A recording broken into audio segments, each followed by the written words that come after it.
प्यारे बच्चों नमस्ते। आज का यह वीडियो गणित विषय कक्षा 9 का है और यह जो देख रहे हैं आप क्वेश्चन का पैटर्न, तो दरअसल ये मॉडल प्रश्न पत्र है 2022-23 की परीक्षा के लिए, जो कि 9वीं कक्षा का है। इसमें आपको कुल मिलेंगे 40 प्रश्न। आप सभी प्रश्नों के उत्तर जरूर दीजिएगा, क्योंकि इसमें आपको वैकल्पिक प्रश्न मिलेंगे, यानी हर एक प्रश्न के लिए 4 उत्तर मिलेंगे। आप अपना सही उत्तर चयन कर लीजिए और अपने आंसर शीट में अंकित कीजिए। इसलिए भी सारे प्रश्नों के उत्तर देने जरूरी है, क्योंकि कोई भी गलत हो जाए, मान लीजिए किसी तरह गलत हो गया तो आपके एक भी नंबर नहीं कटेंगे। तो इसका डर नहीं रखना है, सारे प्रश्नों को देना है। आज मैं आपको समझाते हुए मैथ को थोड़ा सरल कर देता हूं, ताकि आप अच्छे से नंबर को प्राप्त कर सके, अपना ग्रेड अच्छा प्राप्त कर सके। तो लेते हैं पहले प्रश्न को। पहला प्रश्न कहता है कि इनमें से कौन परिमेय संख्या है। तो बच्चों ध्यान रखिएगा कि यदि कोई संख्या रूट के अंदर है और वो बाहर ना निकले तो वो अपरिमेय होता है। यदि कहीं पर पाई दिखे तो वो भी अपरिमेय होता है। साथ में अगर किसी के साथ में पाई भी है तो भी अपरिमेय होगा। अगर दशमलव प्रसार अशांत अनावर्ती है, यानी आप यहाँ देखिए पहले 1 0 हुआ, फिर 2 0 बढ़ा, फिर आप 3 0 देखेंगे, यानी ये अशांत अनावर्ती है। तो ऐसे तीनों संख्याएं अपरिमेय होंगी। अब यहाँ पर आप देख लीजिए रूट 225। आखिर भाई रूट 225 में आखिर ऐसा क्या है? तो रूट 225 का जब आप वर्गमूल निकालेंगे तो 15 होगा। तो देखिए बाहर हो गया ना, तो जैसे ही बाहर हो जाएगा वो परिमेय संख्या बन जाएगी। अब हम देखेंगे दूसरे प्रश्न को। तो हमारा पहला आंसर हो गया रूट 225। दूसरे प्रश्न को देखते हैं। दूसरा प्रश्न कहता है कि इनमें से कौन सी संख्या, ये जो 4 ऑप्शन दिया गया है, वो 3 और 4 के बीच में स्थित होगी। ऐसे सवालों के लिए आपको क्या करना है, जो भी यहाँ दिया हुआ है उन दोनों को जोड़ दीजिए। उन दोनों को क्या करना है, जोड़ देना है। तो 3 और 4 कितने हो गए, 7। अब आप उसे क्या करिए, 2 से भाग दे दीजिए, तो आपका आंसर प्राप्त हो गया। तीसरा प्रश्न है कि ये जो आप सवाल देख रहे हैं, रूट 5 माइनस रूट 2 ब्रैकेट बंद, फिर 5 रूट 5 प्लस रूट 2, यहाँ पर एक फॉर्मूला बैठ रहा है, वो है x माइनस वाई और x प्लस वाई। आप देखेंगे कि ऐसा अगर स्थिति है चाहे रूट हो या ना हो, उससे कोई फर्क नहीं पड़ता है। अगर दोनों चीज सेम में है, देखिए सिर्फ चिन्ह बदला है, तो इसके लिए हम फॉर्मूला बनाते हैं X square minus Y square, और इसी पर हम मान बैठाएंगे। अब तो चलिए मान बैठाते हैं। तो x की जगह में क्या है, रूट 5, और उसका हम करेंगे स्क्वायर, और y की जगह में है रूट 2, उसका हम करेंगे स्क्वायर, और बीच में रहेगा माइनस। देखिए रूट जो लगता है, तो वो जो 5 है ना, वो अपने गुणित क्रम में आधा है, यानी 5 आधे मान के चलिए इसको। जब आप आधा 5 का स्क्वायर कर देते हैं तो वो पूरा 5 बन जाता है, और आधा 2 का स्क्वायर कर देते तो पूरा 2 बन जाता है। अब आप 5 में से 2 माइनस कीजिए, कितने आ गए, 3। तो हमारा ऑप्शन नंबर डी सही हो जाएगा। चलिए चौथे प्रश्न को देखते हैं। चौथा प्रश्न ये कह रहा है कि 32 का पावर 2/5। अब यहाँ पर देखिए आप कई तरीके से बना सकते हैं इसे, मैं आपको सरल तरीका बताता हूँ। अब नीचे वाला कहता है कि आपको 32 को 5 टुकड़े में करना है। तो जब आप 32 को 5 टुकड़ा करेंगे तो ऐसे करके गुणनखंड निकालेंगे, 2 से 16 बार में, फिर 2 से 8 बार में, फिर 2 से 4 बार में, और 2 से 2 बार में। देखिए हो गया ना 32 का 5 टुकड़ा, यानी 2 गुना 2 गुना 2 गुना 2 गुना 2 गुना 2, 5 टुकड़ा है। अब 5 टुकड़े में से आपको कितने टुकड़े लेने हैं, 2 टुकड़े लेने हैं। तो 2 टुकड़े का मान कितना होगा, 2 दूना 4। हमारा आंसर निकल के आ गया, क्या हो गया आंसर, 4। अब हम देखेंगे 4 कहाँ पर है, तो 4 यहाँ पर है। फिर हम देखते हैं यहाँ पर इनमें से कौन सा बहुपद नहीं है। तो आप देखिए x square plus 6x plus 7 है, क्योंकि एक फॉर्मूला होता है बहुपद का, x square plus b x plus c, तो ये बैठना चाहिए उसमें। दूसरा बात, बी नंबर भी फॉर्मूला है। यहाँ पर आप देखिए जो चर है वो 5/y के रूप में होता है। तो यहाँ जो नीचे आप देख रहे हैं चर, वो चर नीचे नहीं होना चाहिए, यानी वेरिएबल कभी भी नीचे नहीं होना चाहिए। अगर ऐसा है तो वो बहुपद नहीं होगा। तो किसकी वजह से यहाँ पर बहुपद नहीं हुआ? तो ये इसकी वजह से। चलिए इसको थोड़ा देख लेते हैं, तो आपका आंसर हो गया ये। अब हम बात करेंगे 6 नंबर का। तो x - 2 का शून्य ज्ञात कीजिए, यानी x की जगह हम क्या रख दें जिसमें -2 करने पर शून्य आ जाएगा। तो इसका सबसे अच्छा तरीका है x - 2 बराबर 0, क्योंकि शून्य प्राप्त करने बोल रहा है शून्य। अब इस साइड में है माइनस, तो उस साइड में जाएगा तो क्या हो जाएगा? +2। तो हमारा आंसर निकल के आ गया +2। ये हमारा आंसर। अगले प्रश्न को देख लेते हैं।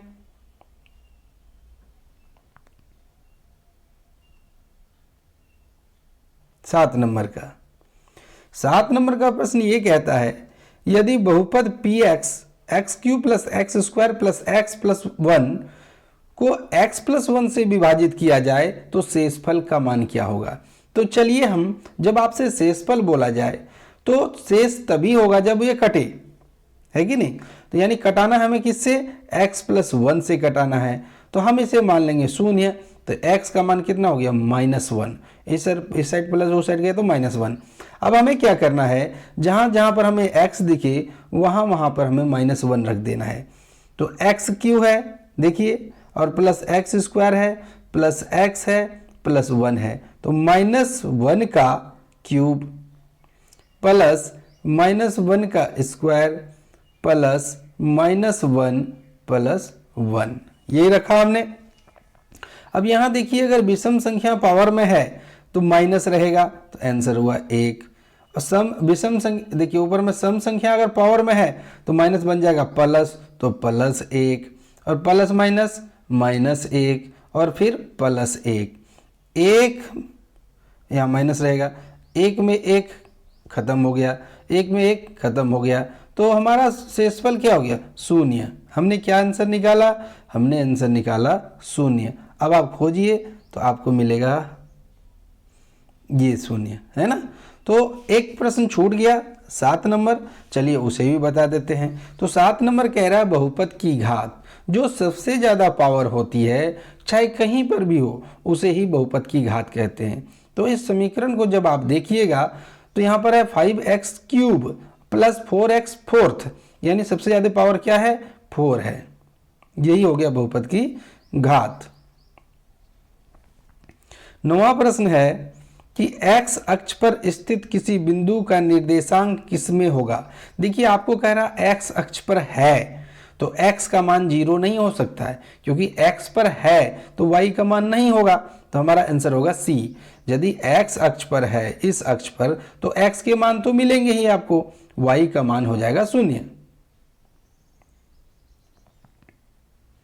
10वां प्रश्न देखते हैं। मूल बिंदु का निर्देशांक, वेरी इंपॉर्टेंट, मूल बिंदु का निर्देशांक 0 होता है, यानी x में भी 0, y में भी 0। 11वां प्रश्न है 0-7 किस कार्तीय तल में 0-7 कार्तीय तल में कहाँ स्थित है? आपसे ये नहीं पूछा है कि किस कार्तीय तल। तो चलिए देखते हैं 0-7 कार्तीय तल में कहाँ पर स्थित है। तो ये रहा आपका कार्तीय तल। तो हमने एक बनाया कार्तीय तल। कार्तीय तल के कितने चतुर्थांश होते हैं? तो कार्तीय तल के होते हैं 4 चतुर्थांश। कार्तीय तल के कितने चतुर्थांश होते हैं? तो कार्तीय तल के होते हैं 4 चतुर्थांश। Plus plus, minus plus, minus minus, plus minus. आपसे ये नहीं पूछा है, आपसे पूछा है 0-7। तो 0 का यहाँ पर बीच में हुआ, और -7 ये y अक्ष की बात हो रही है, तो -7 है यहाँ पर। तो किस अक्ष में हो गया ये हो गया आपका y अक्ष में। आंसर क्या निकल के आया? y अक्ष। अब हम 12वां प्रश्न देखेंगे। तो 12वां प्रश्न है कि यदि x का मान 1 है और y का मान 2 है तो आप k का मान निकालिए। तो चलिए हम x का मान रख लेते हैं 1 और y का मान रख देते हैं 2 जो यहाँ पर समीकरण दिया है उसमें अब हमारा k का मान निकलेगा। तो 3 और प्लस 4 बराबर k, यानी k का मान निकला 4 3 7। अब हम देखेंगे 7 कहाँ पर है, कहाँ है 7 भाई, तो 7 है यहाँ। अब कह रहा है x अक्ष का समीकरण है। देखिए x अक्ष का है तो x का मान होगा ही होगा। अब देखते हैं x का मान कहाँ है।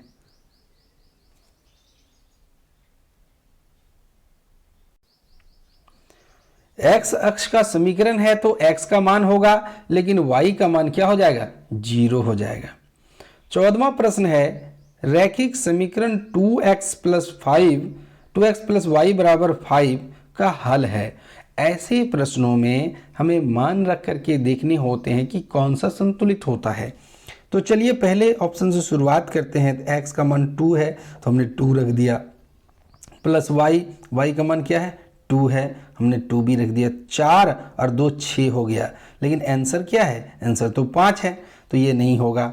चलिए दूसरे ऑप्शन को ट्राई करते हैं। तो दूसरा ऑप्शन है x का मान 1 यानी 2 गुना 1 और y का मान 2, तो 2 1 2 और 2 4 हुआ, यानी यहाँ 5 तो नहीं पूरा। अब हम तीसरे ऑप्शन को ट्राई करेंगे। तो तीसरा ऑप्शन है x का मान रखिए 2 और y का मान रखिए 1, तो 2 दूना 4 और 1 5, हमारा आंसर आ गया ना। तो हमारा 3 नंबर का जो ऑप्शन दिया हुआ ये संतुलित हुआ है, तो हमारा आंसर यही होगा। अब 15वां जो सवाल दिया है, यूक्लिड का कथन सभी समकोण एक दूसरे से निम्न रूप में दिया गया, मतलब एक दूसरे से बराबर होते हैं, तो ये क्या है, एक उत्पत्ति है या एक अभिगृहित है, एक परिभाषा है, एक अभिधारणा है। हमने आपको कई बार बताया है, जब आप बच्चे हमारे यहाँ ऑफलाइन आते हैं तो आप हमें कमेंट करेंगे ये वाला आंसर, है ना। आप हमें ये वाला आंसर क्या करेंगे, कमेंट करेंगे, और नहीं तो मैं कमेंट में आंसर डाल दूंगा। ये वाला आंसर आप कमेंट करेंगे हमें कि कौन सा होगा, चाहे उत्पत्ति होगा, चाहे विग्रहित होगा, या परिभाषा होगा, या अभिधारणा होगी। मैंने स्क्रीनशॉट रख लिया है ताकि मैं भी भूलूं नहीं, आपको कमेंट में जवाब दूंगा। तो मैं चाहूँगा पहले आप कमेंट कर लेना ये वाला, और अभी तक सब्सक्राइब नहीं किए हो तो चैनल को सब्सक्राइब कर लो, दोस्तों में ज़्यादा से ज़्यादा शेयर करो, बताओ कि अच्छी वीडियो है, ज़रूर देखो, परीक्षा में अगर अच्छे ग्रेड लाने हैं तो। चलिए देखते हैं अगले प्रश्न को। 16वां प्रश्न, 15वां तो आपके लिए है, फिर तो मैं बता ही दूंगा। 16वां है एक बिंदु से होकर कितनी रेखाएं खींची जा सकती है। देखिए ये है एक बिंदु, और इससे हम कितना रेखा खींच सकते हैं, कितना भी चाहे हम खींच सकते हैं। तो एक बिंदु से होकर हम अनंत रेखाएं खींच सकते हैं। 70 डिग्री का पूरक कोण का मान बताना, 17वां प्रश्न। तो पूरक कोण का मतलब होता है दो कोणों का योग होता है 90 डिग्री। तो आप 70 में कितना डिग्री जोड़िएगा जो 90 हो जाएगा। तो इससे बढ़िया 90 में 70 को माइनस कर दीजिए, आपका आंसर हो गया 20 डिग्री। अगला प्रश्न है कि एक त्रिभुज का शेष, यदि एक त्रिभुज का एक कोण शेष दो कोणों के योग के बराबर है, यानी कि यहाँ पर कह रहा है कि ये वाला कोण मान लीजिए 2 ठो है, ये दोनों बराबर है और इन दोनों को मिला के ये है आपका अकेले। तो आप यहाँ पर एक लॉजिक देख सकते हैं, समकोण होगा। क्यों होगा आप यहाँ देख लीजिए। आप ये दोनों जितना है वो अकेले इतना है, तो यहाँ पर हो गया 2x 3x और 4x। तो 4x का मान कितना हो गया 180 डिग्री, क्योंकि त्रिभुज के तीनों कोणों का मान कितना होता है, तीनों कोणों का योग 180 होता है। जब आप इसे कटाएंगे तो कितना निकला 45 डिग्री निकला। तो चलिए हम 45 डिग्री रख करके देखते हैं क्या हमारा संतुलित हो रहा है। तो जरा इसको देखिए कि ये 45 और ये भी हो गया 45, तो अकेले हो गया 90, और जैसे ही 90 हुआ ये कौन सा त्रिभुज हो गया, ये हो गया आपका समकोण त्रिभुज। अगले प्रश्न को देख लेते हैं। कह रहा है कि जो आकृति है इसमें आपको बताने हैं कि क्या मान है, x का मान। ठीक है, तो हमने एक फॉर्मूला बनाया है, पहले आपको हम किताबी भाषा समझा देते हैं। तो बाह्य कोण बराबर सम्मुख अंतः कोणों का योग होता है। अगर आपको इस तरह की भाषा समझ में नहीं आती है तो आप मेरी भाषा का इस्तेमाल कीजिए कि आपस को छोड़ दो और बाकी को जोड़ दो। क्या कहा हमने, आपस को छोड़ दो, यानी x के बगल वाले को छोड़ दो और बाकी को जोड़ दो। तो कितना हो गया 50 40 90 डिग्री, हमारा आंसर हो गया, है ना आसान। अगला है इनमें से कौन सी सर्वांग समता की कसौटी नहीं है? बच्चों देखिए ये क्वेश्चन गलत है, ठीक है। ये क्वेश्चन में ऑप्शन होना चाहिए SSA, ठीक है। तो आज मैं आपको बताता हूँ सर्वांग समता की कसौटी। तो पहली कसौटी होती है साइड साइड साइड, फिर दूसरी होती है साइड एंगल साइड, और तीसरी होती है एंगल एंगल एंगल, और चौथी होती है एंगल साइड एंगल, और पांचवी होती है RHS, right angle hypotenuse side. अब चारों ऑप्शन जो आप देख पा रहे हैं वो चारों ऑप्शन सही है, ठीक है। तो हमने इसमें छानबीन किया तो पता चला कि ये ऑप्शन तो सही बिल्कुल है, ये भी सही है, ये भी सही, ये भी सही है, लेकिन यहाँ लिखने में ऑप्शन में गलती हुई है, SSA होता है ऑप्शन। तो आपको चुनेंगे आप A नंबर, ठीक है। अगला प्रश्न है कि ABCD में यदि AB बराबर AC है तो चलिए हम बनाते हैं AB बराबर AC। तो AB बराबर AC और ये दोनों भुजा बराबर है। यदि ACB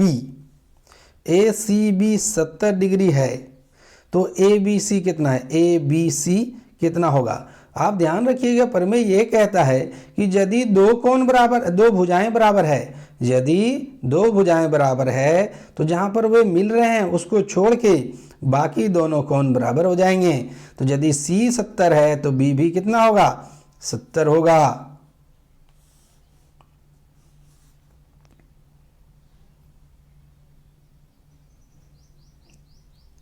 अब हम देखेंगे 22वां प्रश्न। आपने कई सारे वीडियो देखे होंगे लेकिन इस वीडियो में आपको मजा आने वाला है। एक चतुर्भुज के कोण देखिए अनुपात में दिए हुए हैं। जब अनुपात में होते हैं ना, वो 3 होते नहीं, वो 3 भाग है। पहला कोण 3 भाग, दूसरा 5 भाग, तीसरा 9 भाग और चौथा 13 भाग। तो किसका भाग है? तो मान लेते हैं ये x के भाग हैं।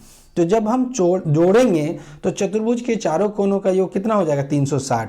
तो चलिए 5 3 8, 8 9 कितना होता है? 17, और 17 13 होता है 30। 30x हो गया और चारों कोणों का योग होता है 360 डिग्री। तो चलिए 0 0 कट गया, 12 3 36, यानी हमारा x का मान निकला 12।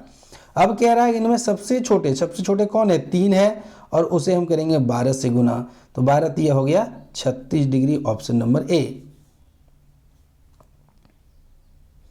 अब कह रहा है कि किसी चतुर्भुज के भुजाओं के मध्य बिंदुओं को क्रम से मिलाने वाली रेखाखंडों द्वारा चतुर्भुज का निर्माण होता है। ये हमेशा और हमेशा आयत होता है, इसे याद रखिएगा। अब देखिए 24 नंबर का प्रश्न कहता है, 24 नंबर का प्रश्न ये कहता है, आकृति दिया हुआ है, आकृति में BC है 7, लिख दिया हमने 7, AE है 5।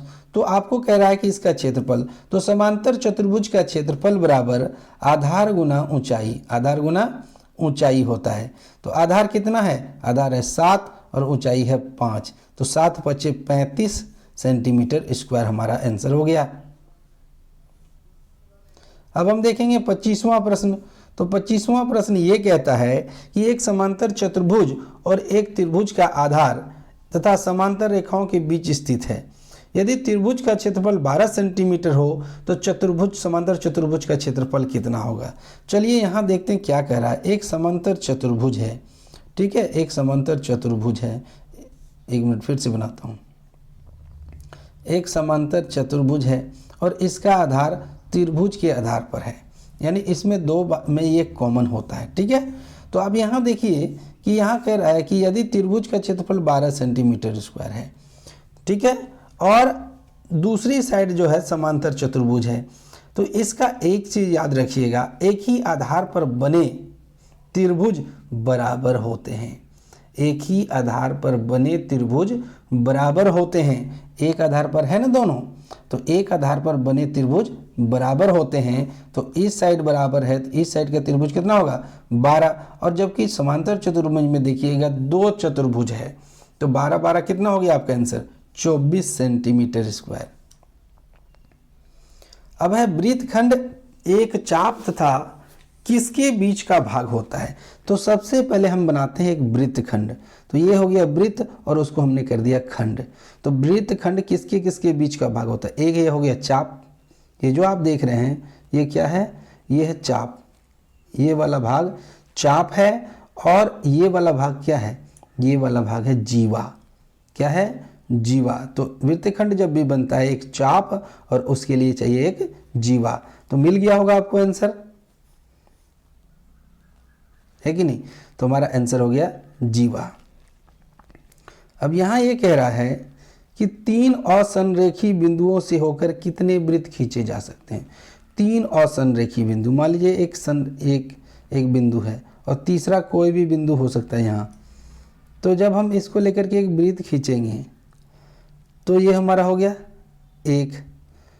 तो यहाँ पर देख रही है तो इस तरह से आपका 1 हो रहा है। तीसरा असंरेखी बिंदु मान लीजिए यहाँ पर है, तो यहाँ से आप क्या कर सकते हैं? तो ज़्यादा से ज़्यादा क्या एक ही खिंचाएगा ना। 3 असंरेखी बिंदु, मान लीजिए एक यहाँ एक यहाँ एक यहाँ, तो इससे केवल एक ही बिंदु मतलब आप वृत्त खींच सकते हैं। अगला प्रश्न है, ये जो आप देख रहे हैं ACB का मान निकालना है, यहाँ पर का मान निकालना है।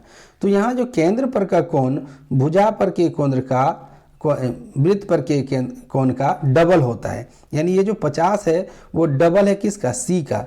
तो ये इसका आधा होना चाहिए। तो आधा क्या है? 25 डिग्री है।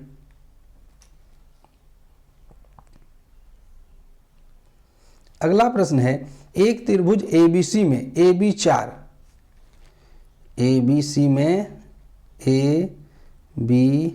में AB है 4 और कोण है 60 डिग्री। तो क्या इसकी रचना करना संभव है जहां ABC तथा AC का अंतर कितना होना चाहिए? तो एक चीज़ हमेशा याद रखिएगा आप कि ये जो तीसरी भुजा, 2 भुजाओं का योग हमेशा तीसरा से बड़ा होना चाहिए। यानी 2 भुजाओं का योग हमेशा तीसरा से बड़ा होना चाहिए। तो इन दोनों को जोड़ेंगे तो हमेशा बड़ा होना चाहिए।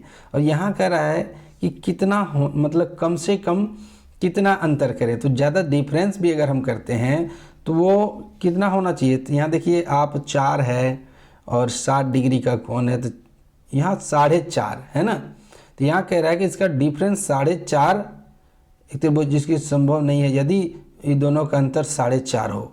देख लीजिए 4 से ज़्यादा होना चाहिए और कम कह रहा है, अंतर कह रहा है कि 4.5 हो गया। तो जब 4.5 अंतर हो गया तो फिर तो छोटा हो गया दोनों का योग ना। तो हमारा आंसर होगा ऑप्शन नंबर C कि 4.5 नहीं होना चाहिए।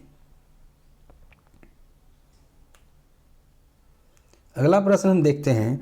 अगला प्रश्न है 30 नंबर का प्रश्न, उस त्रिभुज का क्षेत्रफल क्या होगा जिसकी ये भुजाएं दी हुई है। तो यहाँ पर देखिए कोई बताया नहीं किस प्रकार का त्रिभुज है, तो हम यहाँ पर मान के चलेंगे हीरोन का सूत्र से, S बराबर A plus B plus C/2। तो हो गया 12/2, यानी हमारा आंसर निकला 6। हमारा क्या निकला? ये अर्ध परिमिति निकला। अब हम निकालेंगे हीरोन के सूत्र से। तो हीरोन का सूत्र क्या है? S minus A, S minus B और S माइनस C। अभी हमने S का मान निकाला था, तो S का मान क्या था? 6 था। तो 6 घटा 3, एक बार में 6 रहेगा, फिर 6 घटा 4 और फिर रहेगा 6 घटा 5 और इसका हम करेंगे रूट। तो चलिए करते हैं। तो 6 निकला, फिर 3 निकला, फिर इसमें घटाएं 2, यहाँ का खत्म हो गया। अब देख लीजिए जोड़ा लगाना है, तो 3 और 2 6 हो गया और इधर 6, तो 6 का जोड़ा लग गया, तो हमारा आंसर निकल गया 6 सेंटीमीटर स्क्वायर। इसका आंसर क्या होगा? 6 सेंटीमीटर स्क्वायर। 31वां प्रश्न है, समबाहु त्रिभुज का क्षेत्रफल क्या होगा जिसकी प्रत्येक भुजा 6 सेंटीमीटर है। तो समबाहु त्रिभुज का क्षेत्रफल बराबर क्या होता है? √3/4 इंटू भुजा स्क्वायर। तो भुजा कितनी बोल रही है? तो भुजा कह रहा है 6, है ना। और इसको हम कर दिए स्क्वायर, तो 2 दूना 4 और 2 तिया 6, फिर 2 तिया 6, तो 3 तिया 9 और √3। हमारा आंसर निकल के आ गया 9√3। कहाँ है 9√3 भाई? देखें हम, यहाँ है ऑप्शन नंबर A में 9√3। अब कह रहा R त्रिज्या वाले गोले का आयतन होगा। तो गोले का आयतन क्या होता है? 4/3 πr क्यू गोले का आयतन बराबर क्या होता है 4/3 पाई आर क्यू। मिला आपको ऑप्शन, देखिए option number 4/3 pi R Q. 33 नंबर है बेलन का कुल पृष्ठ क्षेत्रफल क्या होता है। तो बेलन का कुल पृष्ठ क्षेत्रफल में एक वक्र पृष्ठ क्षेत्रफल होता है और दूसरा ऊपर नीचे की। देखिए बेलन के वक्र पृष्ठ क्षेत्रफल में ये हो गया 2 पाई आर एच है ना, ये 2 पाई आर एच है और एक वृत्त ऊपर एक वृत्त नीचे, तो क्या हो गया 2 pi r h plus 2 pi r square. तो हमारा आंसर वही है। कह रहा है कि एक घन का कुल पृष्ठ क्षेत्रफल, तो घन का कुल पृष्ठ क्षेत्रफल होता क्या है, तो घन का कुल पृष्ठ क्षेत्रफल होता है 6 गुना भुजा स्क्वायर। अब हम यहाँ पर देखिए 512 है और कुल पृष्ठ क्षेत्रफल निकालना, पहले आयतन दिया हुआ है ना, तो हम पहले घन का आयतन से निकालेंगे भुजा उसका। तो घन का आयतन बराबर होता है भुजा क्यू, आयतन बराबर भुजा क्यू होता है और आयतन का मान दिया हुआ है। आयतन का मान कितना दिया हुआ है, तो आयतन का मान दिया हुआ है 512। तो ए क्यू बराबर 512। तो 512 को जब आप तोड़ेंगे ए क्यू बराबर, तो ये हो जाएगा 8 गुना, देखते 8 ही होता है, 8 गुना 8 गुना 8 होता है। ठीक है, तो 8 रख ले हमने, तो 8 का क्यू क्यू क्यू कट गया, भुजा का मान कितना निकला 8 निकला। अब हम निकालेंगे उसका कुल पृष्ठ क्षेत्रफल। कुल पृष्ठ क्षेत्रफल बराबर 6 गुना भुजा स्क्वायर होता है। 6 गुना 8 करेंगे हम, तो 8 8 64, 64 गुना 6 करना पड़ेगा, तो 64 गुना 6 करते हैं, तो 64 गुना 6 कर लेते हैं, तो 6 चौक 24 के 4 हाथ मेरा 2, तो 6 6 के 36 और 2 38, यानी 384 सेंटीमीटर स्क्वायर हमारा आंसर है ये वाला। अब हम आगे देखते हैं।